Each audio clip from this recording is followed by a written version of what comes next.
Saudara-saudara sekalian, ramai orang menyangka orang-orang tertentu itu adalah seperti orang yang paling terbaik yang pernah mereka tahu. Ada orang menyangka pemimpin tersebut adalah pemimpin yang terbaik. Disangka orang-orang ini juara hal agama.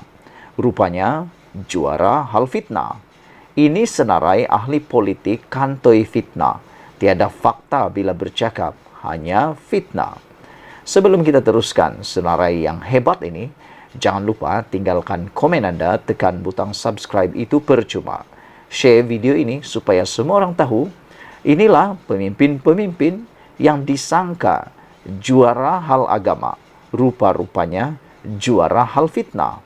Ini senarai ahli politik yang telah kantoi memfitnah. Tiada fakta bila bercakap, hanya fitnah. Dan yang lebih menarik lagi, sudah cakap, sudah fitnah, baru mohon maaf.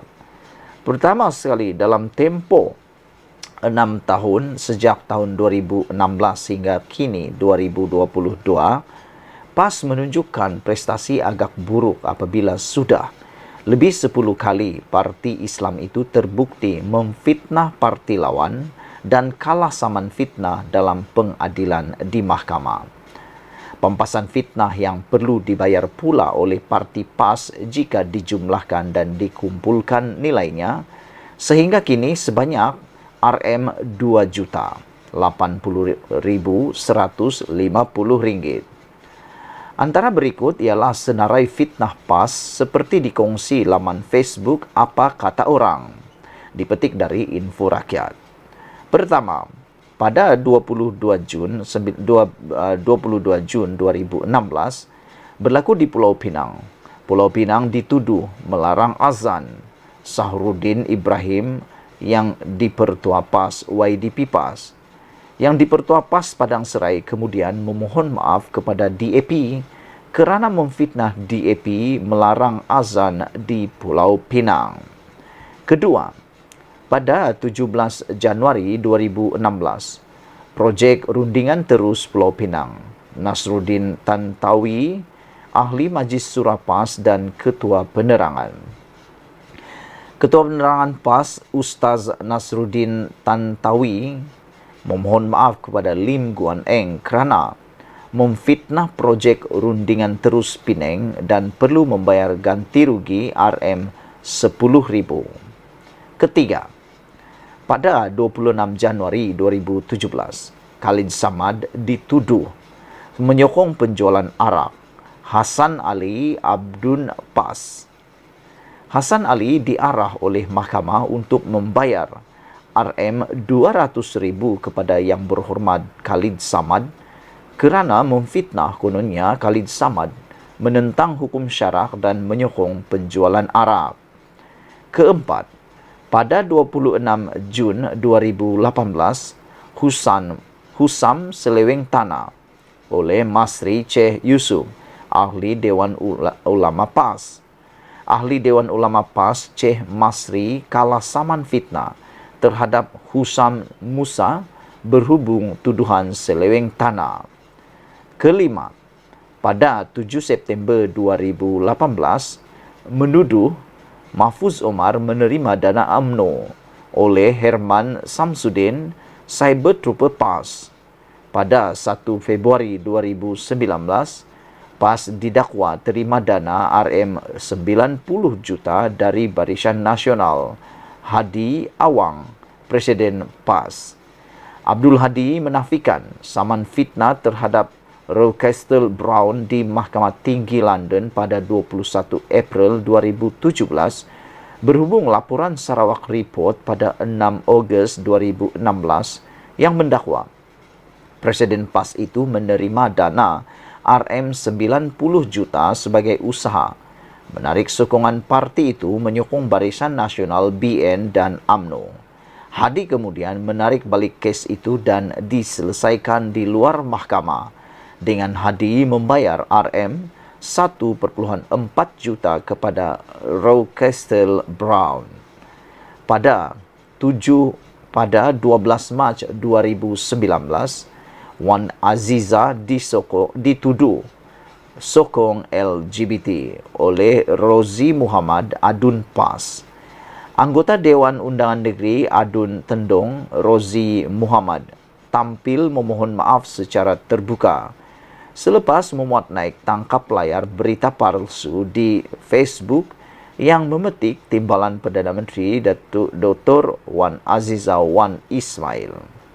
Pada ke-8, 26 Januari 2019, Husam didakwa kononnya terima dana DAP dan tauke judi Wan Zawawi, CEO Kumpulan Perbadanan Kemajuan Iktisad Negeri Kelantan.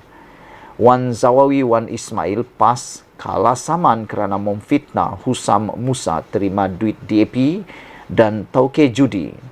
Pemfitnah merupakan ahli Lajnah Politik dan Pilihan Raya PAS Kelantan semasa tuduhan dibuat. Ke-9, pada 2 September 2019, Khalid dituduh meluluskan pesta gay Wan Ashima Gerakan Muslimah PAS. Muslimah PAS Wan Ashima terpaksa memohon maaf kepada Yang Berhormat Khalid Samad kerana memfitnah meluluskan pesta gay. Yang Berhormat Khalid tekad teruskan saman. Pada 10 ke nombor 10, pada 21 November 2019, fitnah Mujahid tunggangan DAP oleh Dr. Kamarul Zaman Yusof, pensyarah UUM.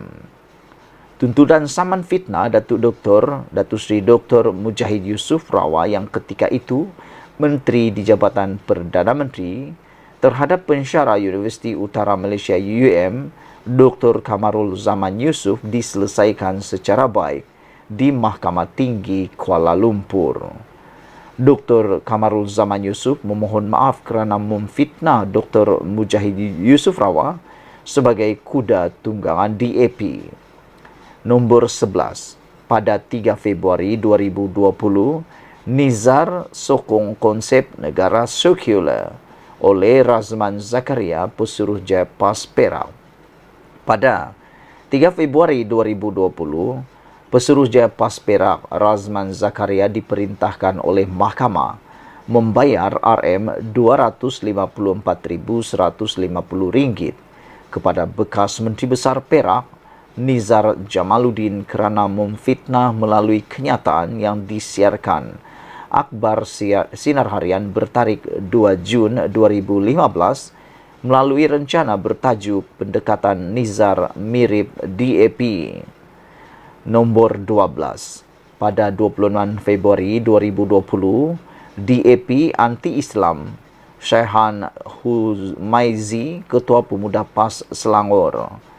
Pada 26 Februari tahun 2020, Ketua Pemuda PAS Selangor Syaihan Humaizi pula diperintahkan membayar oleh mahkamah RM80,000 kepada Wakil Rakyat DAP Teresa Kok Suhsim kerana fitnah anti-Islam melalui akaun Facebook pada 2019. Nombor 13, pada 9 Julai 2020, menuduh Paul Sen menghasut membenci Islam Muhammad Hafiz, Ketua Pemuda PAS Pulau Pinang. Mahkamah Persekutuan mengarahkan Ketua Pemuda PAS Pulau Pinang Ustaz Muhammad Hafiz Muhammad membayar ganti rugi RM100,000 kepada Peguam Eric Paulsen kerana memfitnah berhubung penerbitan satu artikel berjudul "Jangan biar Eric Paulsen bebas tanpa perbicaraan". Pada nombor 14, pada 8 November 2021, pembinaan sport Toto di Pokosena Sanusi Madnor, Menteri Besar Kedah.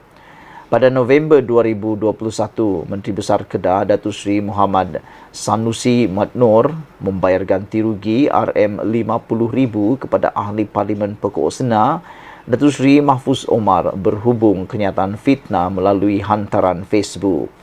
Pada 9 Oktober 2019, Mahfuz memfailkan saman itu berdasarkan hantaran yang dibuat oleh Muhammad Sanusi dalam akaun Facebook pada 30 Julai 2019 yang mengaitkan Mahfuz selaku wakil rakyat bagi kawasan Pokosena dengan isu pemindahan spot total ke kawasan itu. Nombor 15. Pada 30 Ogos 2022, aset tabung haji dijual kepada orang bukan Islam oleh Ahmad Dusuki AJK Dewan Ulama PAS. Pada September tahun 2022, bekas ahli jawatan kuasa Dewan Ulama PAS Ahmad Dusuki Abdul Rani perlu membayar kos sebanyak RM11,000 kepada ahli Parlimen Parit Buntar Mujahid Yusuf Rawah apabila mahkamah menolak saman fitnah Dusuki. Saman fitnah oleh Dusuki difailkan rentetan Ciapan Mujahid pada 22 November 2022 selepas tersiarnya video ceramah Ahmad Dusuki yang mendakwa aset tabung haji dijual kepada orang bukan Islam. Pada nombor 15, 11 November 2022, undi Barisan Nasional PH masuk neraka. Muhammad Sahiful Nasir, Ketua Pemuda PAS kawasan Syekh. Dalam satu ceramah, Sahiful telah mengeluarkan kenyataan pengundi Barisan Nasional BN dan Pakatan Harapan PH akan masuk neraka. Selepas dikecam, beliau menarik balik kenyataan itu dan memohon maaf.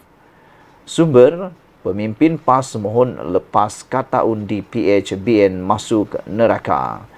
Saudara, dipetik daripada Info Rakyat. Sekian dulu untuk kali ini. Jangan lupa tekan butang subscribe dan share video ini. Kita jumpa lagi. Bye-bye.